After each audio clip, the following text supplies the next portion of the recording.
What's up, y'all? Welcome back to my channel. Back to the channel that you thought, Doc TV, sorry. I'll work on that, man. Doc TV, the channel where we do the reactions you thought you would never see. So let's go. This one we're gonna do something different, you know what I'm saying? And then shoot it in the air, see where it go, you know what I mean? And no pun intended. But I ran up on this channel. I don't know if dude's name, but I apologize if I get it incorrect. But it's TREESE or TREESE. Seems like a real knowledgeable cat, you know what I'm saying? This is we're gonna talk about the NBA. This video we're gonna react to is the 8 draft busts you didn't know are in the league, and I found it kind of interesting because, me being a sports dude, you see it's only, I think somebody said Matt Barnes, man. He said it's only 5,000 NBA players ever, like I don't know if that means on a roster that you actually made a roster, but that number just seems small for how long the NBA being around.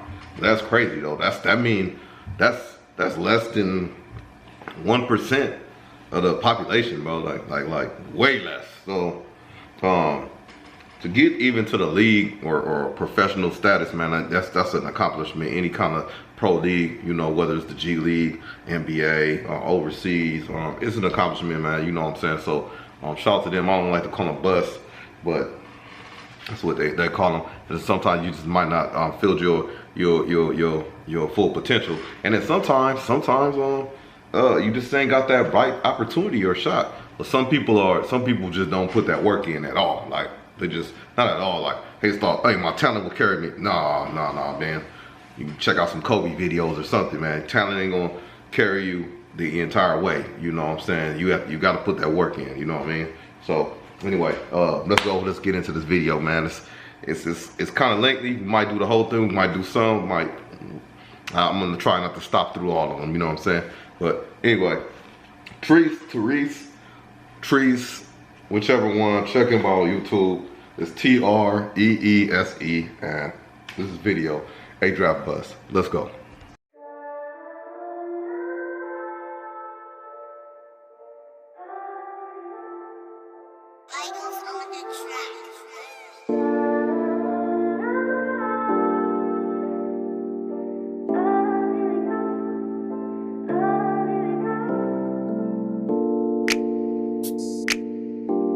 I think one of the cooler parts of the NBA G League is that you'll be watching a game and a guy will be checked in and you're like, is that Emmanuel Mudiay? Today I'll be telling you about 8 former NBA lottery picks that are currently playing in the G League. So I've seen Emmanuel Mudiay in that he was in the G League, and I sometimes I catch it on TV and sometimes I don't, but I was just like, dang, Mudiay? Like Mudiay was a questionable guy, but he was because he came from overseas. But he was going against, I forgot what draft year that was, but whatever year, he had some point guards in the top, in the lottery situation with him. So it was who do we pick? And I thought Mudiay was going. He just didn't ever get over that. I would say develop, but get over that translate to the NBA, man. But I do was serious, man. If we had got him on the Lakers, I would have been excited. You know what I'm saying? But like I said, situational sometimes, you know what I mean? Let's go. Players like James Wiseman, who's there for the sake of development. He's still young, but rather players who were drafted quite some time ago that found their ways to the G League. I'll let you know how they got there in the first place and what their chances are of making a comeback to the NBA. Quick spoiler here, but I'd say at least 5 of these guys will make their ways back up to the big league at some point soon. So stick around to find out who those 5 are. We're going to start with Jahlil Okafor, who's playing for the Mexico City Capitanes. Jahlil was the 3rd pick of the 2014 NBA draft, and really since then, he's been very productive during any stint that he's been given real court time in the NBA. However, there's always been 3 main issues with his game. He's never been a great jump shooter, or a passer, or a defender. Being a post-up heavy player isn't really that big of a problem in today's NBA, despite what some might say. If you can pass and play some defense as a post player, you're gonna find your way on the court. Jahlil though, he never could. But I think what we're seeing him do in the G League is honestly kind of special. He's leading the league in field goal percentage, he's dropping 21 points per game. He looks incredibly skilled as ever. I stand by the idea that if Jahlil never phased out of the league, he'd be a 25 point per game scorer at this point. Only issue would be that team he's playing on probably wouldn't be winning any games. Even in the G League right now, he's averaging over 3 turnovers compared to 1.5 assists. Plus, he's blocking under 1 shot per game. So you're seeing those same issues that Jalil has dealt with since going pro still be there at the G League level, which hopefully makes it clear why he's not in the NBA right now. But I can't deny that he's a very special and unique player watching these highlights. Up next, we have Jarrett Culver. Jahlil Okafor, to be a third pick. I remember his year. Who was in front of him? Yeah, let me know in the comments if you remember who was in front of him. I don't like to go on my phone. I can fact check. I like to go on my phone. I don't like to say the wrong thing. But I remember when he was in college, and it was, I think his 1, 2, 3 were just clear. Like whoever was number, you know what? I have to do it, man. You know what I'm saying? I have to do it. But whoever was in his draft, it was kind of clear to me, and I don't think a lot of the experts that he deserves to be number 3. But you just gotta look at skills sometimes. So whenever I seen him, it seemed like he was headed into a bust when he got drafted. But when he got traded a couple of times, you know what I'm saying? He got the second chance, because keep in mind he's related to another Okafor, Emeka Okafor. So he's from the 2015, not Emeka, but Jalil is. But keep in mind that this dude is dang, is this his draft? This is not his draft, bro. What are we doing here? What are we doing here? Yeah, it is a draft. Okay. Keep in mind that he was highly touted in college and stuff. So the draft was available, and I remember Karl Anthony Towns, which pans out. Yeah, he should have been number 1 back then. Then you had number 2 for us, D'Angelo Russell, which I thought would have been close to the next Magic, but that didn't work out. Not saying he's a scrub, but it didn't work out.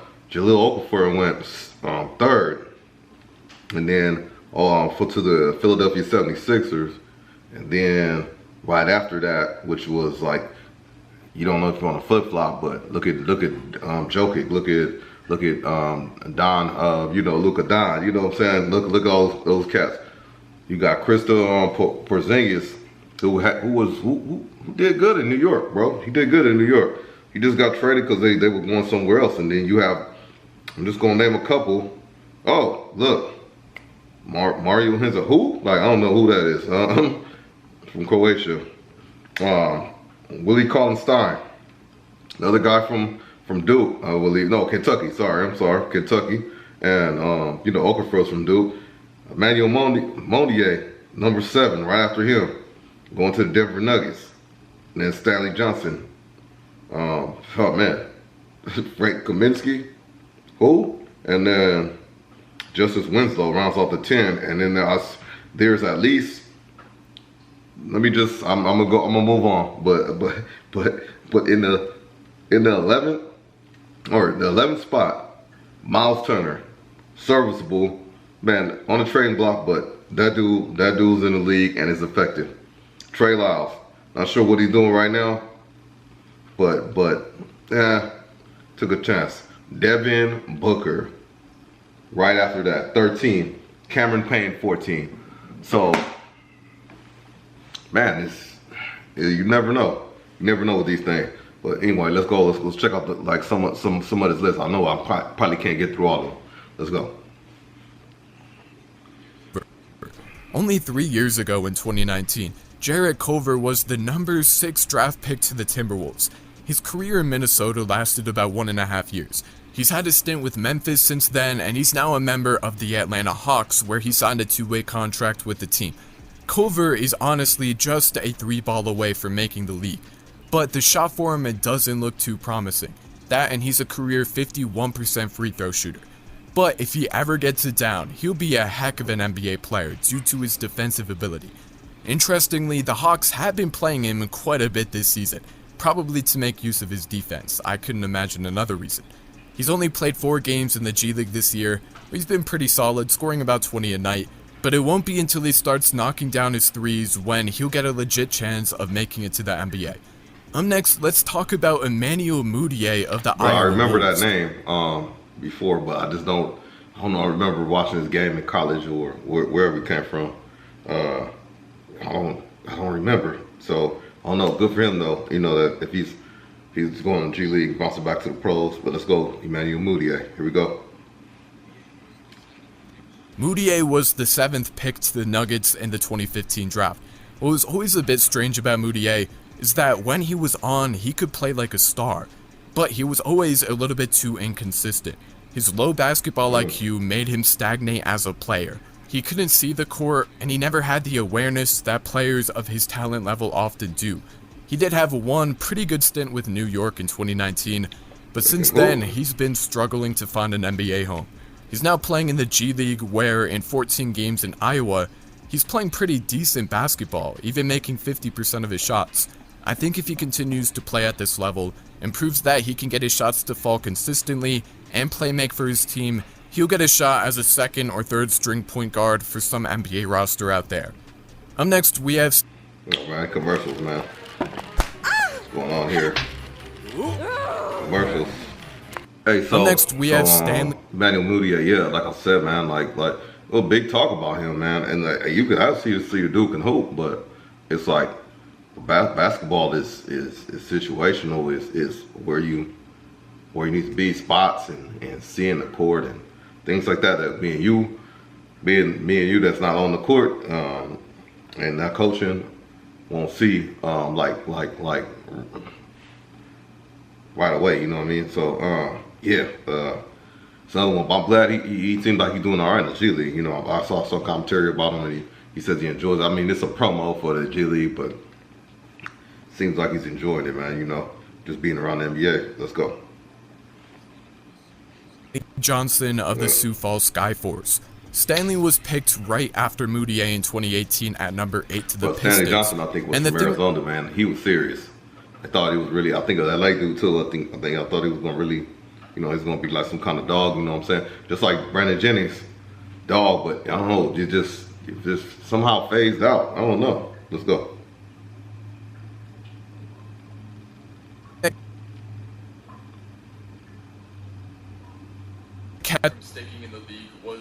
From sticking in the league was the same thing that held back Rick Culver from earlier. It was that he couldn't shoot the 3. With even a league average 3-ball, Johnson would probably have blossomed into one of the league's better role players due to his defense and slashing. But because that never came along, Johnson has been fighting for an NBA roster spot for the last 5 years. He was okay with LA last year, but his lack of shooting took away much of his impact. So he's back in the G League this season with the Sioux Falls Skyforce. The numbers aren't looking great. In fact, they're very bad, but he's only 3 games in, so they should get better from here. But even if they do, I'd be very surprised to see him back in the NBA anytime soon. Coming up next, we have Trey Burke of the Stockton Kings. I think that of all the players in this video, Burke and one other player we'll get to in a second have the best chance at reviving their NBA careers. Burke's downfall from a starting NBA point guard to G Leaguer was probably a combination of things. His lack of size at 6 feet flat made him a poor defender even when he tried, and his consistency as a scorer has always brought upon issues. But I think there's something Trey never got enough credit for, and that was his ability to control games with his playmaking. He averages a career 3.1 assists per game compared to only 1.1 turnovers, and that level of ball control and playmaking is undervalued, but can often lock in a backup point guard job for many guys. Burke's inefficiency as a scorer has also been mitigated throughout his career when he's not playing a really big role for a team. For example, in 2016 through 2020, he made 46% of his shots and 38% of his threes, and that spanned 184 games. He only played 17 minutes per game throughout that stretch, which I think is a perfect amount of playing time for a player of his playstyle. Currently in the G League, Burke is putting up good numbers, and while he's on the wrong side of 30 as of last month, he's still got plenty of prime basketball ahead of his career. And for a team looking for a backup pure point guard, Trey might be able to fill that role for them. Up next, we have Jerome Robinson of the Santa Cruz Warriors. Robinson is probably the least well-known player in this video, but he was taken right before Michael Porter Jr. 13th overall in 2018 by the Clippers. But it became very clear and very early on that Robinson was not NBA ready. At 6'4", Robinson was always extremely inefficient and not a good three-point shooter. For that reason, he only lasted 113 NBA games and hasn't seen an NBA court in 2 years. While he played pretty well in the G League last year, scoring 20 points per game on 46% shooting, he's down to 14 tonight this year, and that's just not going to cut it for a guy looking to get back into the NBA. Up next, we have Chris Dunn of the Capital City Go-Go, the former number 5 pick. Well, number 5 pick back in wherever. I was gonna run that back a little bit, but bro, that dude, absolute dog. When I saw him in the college, man, absolute dog. I was like, this dude, whoever pick him up on, he gonna play bully ball with these point guards, and I just don't know. You can't tell. Like, I guess that's why I'm not a scout. It didn't pan out. Not saying he still ain't a dog, but dang. Whew. We have Chris Dunn of the Capital City Go-Go, the former number 5 pick back in 2016. Chris Dunn is with Trey Burke as one of the 2 players that I believe still has a healthy NBA career ahead. After playing just 4 games in the 2021 season, he actually got a shot with Portland last year where he looked good. He scored 8 points and dished out 6 assists per game to go along with a steal and a half. At this point, approaching 29 years old, expecting Dunn to develop a 3-point shot would be very optimistic, given that he hasn't improved since he was in college. But he's still the lockdown defender that he's always been, and that's worth mentioning. Plus, he's a pretty solid playmaker that takes good care of the ball. Those 2 things, on top of the fact that he's at least a smart shot taker, should make him a decent 2nd or 3rd string NBA point guard, especially if you surround him with ample shooting. He's playing pretty well with the Go-Go in the G League this year, so I wouldn't be surprised to see him get another opportunity in the NBA by the season's end. Coming up next, let's talk about Willie CauleyStein of the Rio Grande Valley Vipers, the number 6 pick back in 2015. Well, let it run after that. But my take on him is that just, I don't know if he's not focusing on himself, but that's a dude I would love to have. Shot blocking, athletic, college, NBA. I've been seeing him. I don't know about size, but he hasn't. He looks the same since he's been in college, man. So I'm not saying that's a bad thing, but dude could be a JaVale McGee. Dude could be a Dwight Howard in the later years, or type player. But I don't know. I don't know if this is off course. I don't know. I mean, you know what? I said that, and I don't even know what off course stuff he has going on. I'm not a coach, so let's just go. Let's go. Willie CauleyStein, man. I'm a big fan. You know what I mean? Man, hopefully you get your stuff together. You come to the Lakers, man. League middle. Willie CauleyStein never figured it out in the NBA is kind of hard to fathom. Like, even though he's not that skilled, he's got size and athleticism, so his presence alone should make him somewhat of a rim protector and a decent lob option. But after watching him play in the G League this year, it's starting to be a bit more clear why he's not in the NBA right now. Firstly, despite his physical tools, he's averaging less than a block per game, which is terrible for a G League player. And I think that speaks to his motor more than anything, really. And then on offense, you're seeing that be the case even more. He's scoring 6 points per game while playing 25 minutes on average. Stein has been decent on a few different NBA teams, but he needs to be set up offensively in order for him to do anything. And defensively, he's not really the anchor there that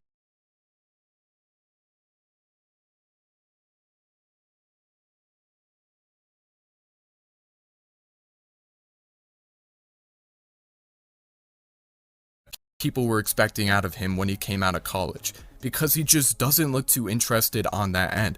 For these reasons, I doubt Willie CauleyStein has much NBA basketball waiting for him. But those were 8 former NBA lottery picks that are currently playing in the G League. Hopefully you now know what led these players to the G League and have an idea as to which of them have a chance at making their ways back to the NBA. Thank you all for watching, have a blessed day guys, and I'll catch you all in the next one. Man, we had some technical difficulties, man. Let's see how we're gonna do this. Let's start and wrap it up.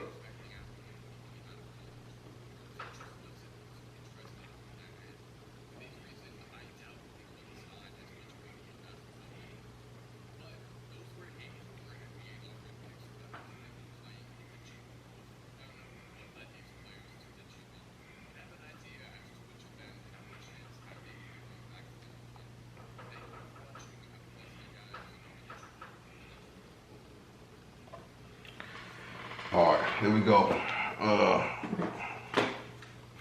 Shout out TREESE. And great video, you know what I'm saying? And yeah, man, it's a lot of points. Let me know who y'all thinking that whole thing in the comments. Let me know who y'all think. I should been letting y'all know along the way, like y'all give me more comments, but let me know what y'all think. Who you think might get back to the league? Who you think is you just in the G League? That's it, and things like that. But yeah, sorry for the technical difficulties. You know what I'm saying? But till then, man, happy New Year's to y'all. Hopefully y'all taking care of each other. Getting all your endeavors that you want to get for this 2023. Until next time, you know, long live D-Mac. Whoo, no way. Long live Pooh Bear. Inglewood though.